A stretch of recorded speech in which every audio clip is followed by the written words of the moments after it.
Shalom, selamat pagi saudara sekalian yang terkasih dalam Tuhan Yesus Kristus. Saat teduh kita pada pagi hari ini terambil dari Amsal pasal 12 ayat yang pertama sampai yang ke-28. Tapi saya akan membacakan bagi setiap kita ayat yang ke-25 saja.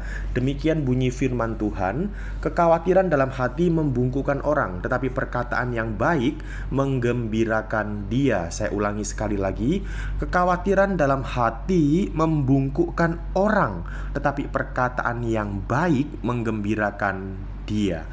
Saudara sekalian, nats firman Tuhan ini mengingatkan kita bahwa hati manusia itu rapuh. Ketika seseorang sedang cemas, sedang sedih, atau dalam hidupnya itu banyak beban masalah, hatinya bisa terasa sangat berat. Dan digambarkan oleh Amsal seperti seorang yang membungkuk, menanggung beban yang tidak terlihat. Dan seringkali saudara, tanpa kita sadari apa yang kita katakan itu bisa menambah beban, menambah masalah dalam diri orang tersebut. Tapi sebaliknya saudara, perkataan yang baik itu justru mempunyai kekuatan, memberikan semangat, membuat orang itu merasa diperhatikan dan juga dicintai. Kata-kata yang sederhana, dorongan, kata-kata seperti kita menghibur orang itu, atau bahkan kita mendoakan. Dan kata-kata yang baik itu dapat menolong seseorang untuk bangkit dari kelelahan, bangkit dari kondisi banyak masalah yang dialami. Saudara sekalian, Amsal pasal 12 ayat 25 ini mengajak kita sama-sama melihat, jangan menjadi orang yang ucapannya, kata-katanya itu cuma menjatuhkan atau justru menambah beban orang lain. Tapi justru kita harus menjadi orang itu kata-katanya membawa hal yang baik kepada orang lain.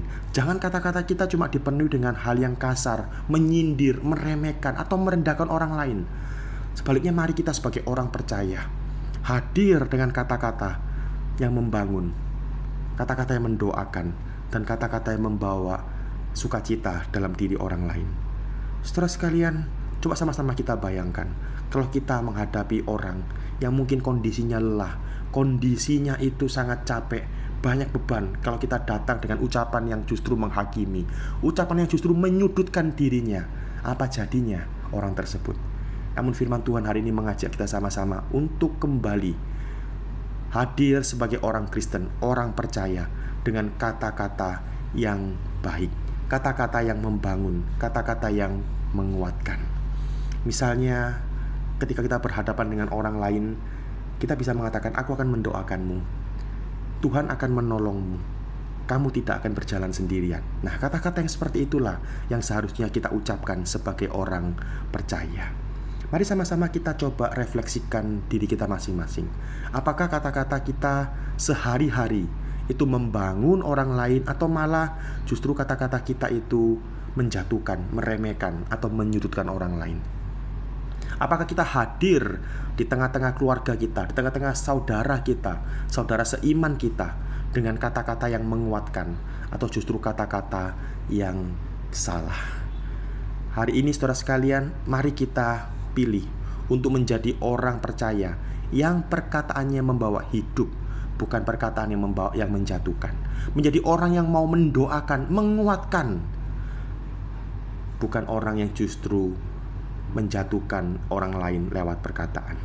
Kiranya saat teduh pada pagi hari ini mengingatkan kita, mendorong kita untuk menjadi orang Kristen yang sungguh-sungguh memiliki perkataan, itu perkataan yang baik, perkataan yang dilandasi takut akan Tuhan, sehingga apa yang muncul dalam perkataannya itu bukan hal-hal yang buruk, tapi hal-hal yang justru membangun dan menguatkan orang lain. Mari sama-sama kita berdoa. Bapa di dalam surga, kami mengucap syukur karena pagi hari ini kami diingatkan kembali lewat kata-kata seringkali kami tanpa sadari kami gunakan untuk menjatuhkan, menyerang orang lain, atau mungkin kami justru menggunakan itu untuk menyudutkan dan meremehkan orang lain. Tuhan, tolong setiap kami, biarlah kami boleh menggunakan mulut kami, kata-kata kami untuk memperkatakan yang baik, mendoakan orang lain, dan juga menjadikan kata-kata kami itu berkat bagi orang lain, memperkatakan yang baik kepada orang lain. Kami serahkan semua dalam tangan-Mu ya Tuhan. Biarlah kami boleh menjadi pelaku-pelaku firman dan bukan hanya mendengar firman Tuhan saja. Terpujilah nama-Mu, demi nama Tuhan Yesus kami berdoa. Amin. Selamat beraktivitas saudara sekalian.